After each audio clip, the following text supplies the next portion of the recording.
Okay, good morning, everybody. Today we are going to start with a new fresh poem, Animals. Okay, very first thing, children, it's poem, it's not poem. Okay, so the pronunciation of the word poem is poem. Never say poem, it's poem. Okay, so children, before starting with this poem, Animals, I would like to summarize it. Okay, that's what is actually there inside this poem. Okay, so in this poem, the author, the poet, praises animals for being better than human beings. According to his philosophy, he says that animals are much more faithful, they are much more better in every aspect as compared to a human being, as compared to us. And for possessing all such qualities that humans lack in or have forgotten. Okay, humans don't have such qualities, such faithfulness, such pure soul which animals possess. Humans have forgotten it or are lacking in that. They don't have it. Okay, poet wants to live among animals and experience a life where no one complains and where they are free and full of sins and sorrows. Sins as an abhishap, something bad deed. Sorrow means sadness, disappointments. Okay, so poet says that he wants to live among the animals. He wants to experience. He wants to be happy being around them where nobody is complaining. There are no materialistic pleasures. No, nothing doing that. No jealousy. No hatred feelings, no fighting, nothing, only purity and happiness, which is free of any sorrow and sins. Okay, so let's begin with the very first stanza. I think I could turn and live with animals. They are so placid and self contained. I stand and look at them long and long. So he's saying, I really want to live with animals, I want to be with them, I want to experience their joys, their happiness. Why? Because they are very placid as in they are very pure. Okay, they are self contained, they do everything on their own selves. Okay, self independent, self contained. Okay, in this stanza, the poet here desires to turn into an animal and live with them as he is impressed by their calmness and purity of their mind. Calm as in very sober, very quiet, very shant, very calm, contented, satisfied. Okay, children, one should be always contented and satisfied with one's life. We should never see that somebody is having more materialistic things as we have. That will really make our lives sad. Okay, we should be always very calm. We should be just like animals. According to the poet, we should behave like animals do. Unlike humans, animals seem so contained with their lives and are happy in their natural surroundings. The simple lives of animals help them maintain self control and their rationality. He stands and looks at them for a long time. In the phrase long and long, the implied means the exact meaning is the longing that poet feeds for these two qualities in human beings. Poet is really feeling why two times long and long it's coming, that he is really very full of desires. He wants the people should be very self-controlled, people should be happy, should be contented in one's life. Okay, stanza 2. They do not sweat and whine about their condition. They do not fake it. Okay, they're all right with their condition. Okay, they don't complain as humans do. They do not lie awake in the dark and weep for sins. They sleep peacefully, they eat peacefully. There is no worries, there are no jealousies, there is no desire, pleasures to have more, there are no unfulfilled wants, nothing doing that. They do not make me sick discussing their duty to God. Okay, while while we are having problems, we remember God, we want God to do the deeds to make our incompleted wishes come true. But this is not the case with animals, kids. Animals are really happy with what they do. They are happy, they always show such positivities. They are always enjoying or are relishing at their places, at their surroundings, with their set of animals around. Okay? The poet is quite happy with the fact that animals do not make complaints and cry about their conditions like humans. We cry sometimes very badly, we cry or we fight, we show that anger because might be something of our wish, our choice has not been done. Yes? They eat and sleep peacefully as they have nothing to worry about, while humans, because of their wrong actions, are unable to do so and thus cannot sleep without worrying about them. Okay? Okay, children, we also as individuals, let me ask you a few questions, that we have so many tensions in our heads. As you students, how will the exams be?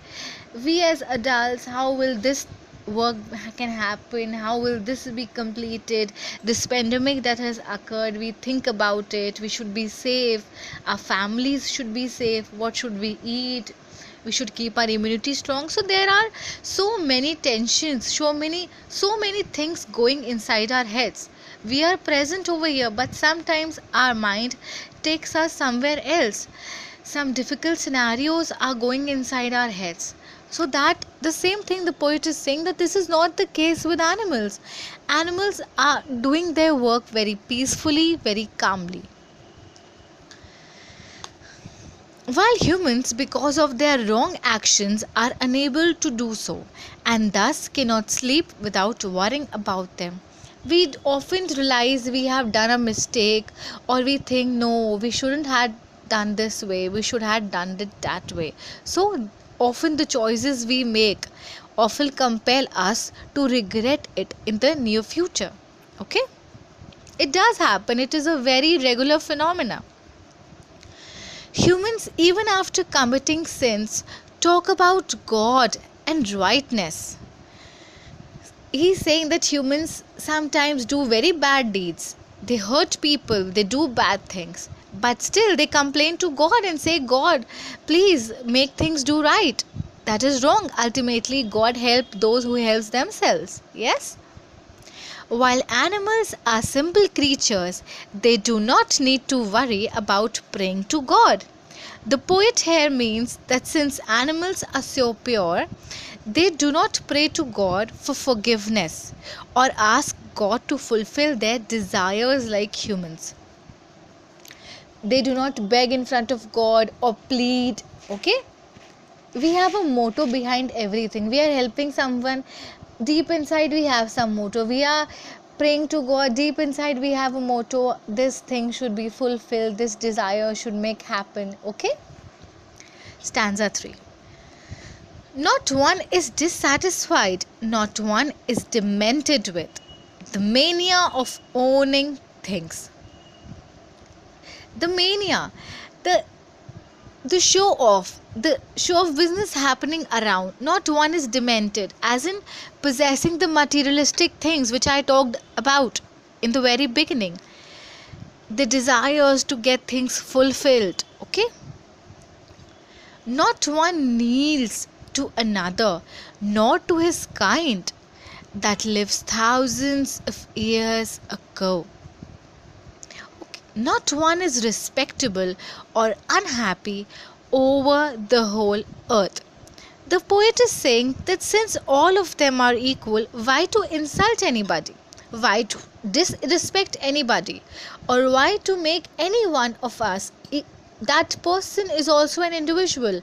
Why are we discriminating between rich, poor? Even that person is individual and we are also individual. Same human being God has created. So we should bridge this gap, okay? Being a responsible citizen, being an educated person, we should really not do such deeds. We should really Look up to animals, how they are living their lives. Okay? How nobly they are witnessing everything and still becoming so calm. In this stanza, the poet says that animals do not possess materialistic things like humans. Yes, of course, they don't have a house, they don't have a car, they don't have a two-wheeler, nothing. Good clothes, good accessories, shoes, everything. And they are happy and satisfied. And we are having those things, and then also sometimes we are unhappy, we are dissatisfied without all the worldly items, the desire of which has affected human beings very badly. This desire to own things has been called madness by poet. Okay, why the poet is calling this madness? Because this is coming to our head level. It's really making our nerves go mad. It is affecting our brain. Continuously we are thinking about those materialistic things. Okay, we are becoming unhappy, we are disrespecting people due to that, we are arguing among our elders due to our unled desires. Animals are free from the habit of praying to their ancestors. Ancestors means purvaj. Okay, our pre generations. When the poet says not one is respectable, he means that since all of them are equal, same which I told you, there is no question of respect to some and insult to others. All these features of animals make them happy and uncomplaining. We are always complaining, we are sometimes unhappy, we are dissatisfied, we disrespect people, we argue, we have that hatred in our heads, we have that jealousies. All these ill factors make our life really pathetic and bad. These things, these ill feelings about anyone are really, children, deteriorating our lives somewhere or the other point. Stanza 4. So they show their relations to me and I accept them. They bring me tokens of myself, they evince them plainly in their possession. Okay, children, the kindness, the virtueness, the kind behavior of the animals are really attracting the poet. They are making the poet maintain a cordial, a friendly relation. I wonder where they get those tokens. Did that pass away huge times ago and negligently drop them? He's saying that from where did they possess such good qualities, such pure qualities, such innocence, such kindness, such self-contamination? Okay. In this stanza, the poet feels that animals represent human beings in some way. This means that animals seem to have what humans once had in the beginning. When humans were created, when a man was born, he had those virtues, those good deeds, those good moral values, ethics. Which were those ethics? Kindness, to be kind to somebody, to be helpful to the poor, to the needy around. Self-contained means self-independent, doing something on their own, not being only dependent upon others for our small work. Innocence, the innocence which a little baby holds, which an infant has on his face. Gradually, when a little baby grows, he becomes young, he comes to his teenage adults, so many feelings change. Why? Because of the surroundings, because of the ill behavior. Otherwise, when God creates us, when God creates a little child, a little baby, he is so innocent, he doesn't know the discrimination, he is always talking very politely. But slowly and steadily, with the connection of the people, the surroundings, the whole circle, he also inhabitate in that only. They symbolize the lost values of human race, of us, of human beings. He believed that civilization has corrupted as in has spoiled, damaged human beings, and instead of teaching values to them, It has taught them greed to have more and more materialistic things, more raising of standard of livings. He believes in this poem that humans dropped these virtues a long time ago and have forgotten them. Okay, quick revision notes. Let's read this out. In the poem Animals, the poet Walt Whitman praises animals for being better than human beings and for having all such qualities that humans lack or have forgotten. Those qualities are calmness, lack of greed, and the ability to stay happy and contained among others. The poet wants to live among animals and experience a life where no one complains and where they are free of any sins and any sadness, sorrows. The most important theme of the poem is not to praise how good animals are, but to compare humans with them in order to highlight the flaws of nature. Flaws means the problems, the drawbacks. The poet believes that probably a very long time ago human possessed all these qualities mentioned above, but now due to these materialistic things, increasing technology, increasing use of gadgets, our life has become a havoc, okay, and we have totally lost our ethical and moral values. Okay children, so go through this poem 2-3 times, read it and then tell me. Okay.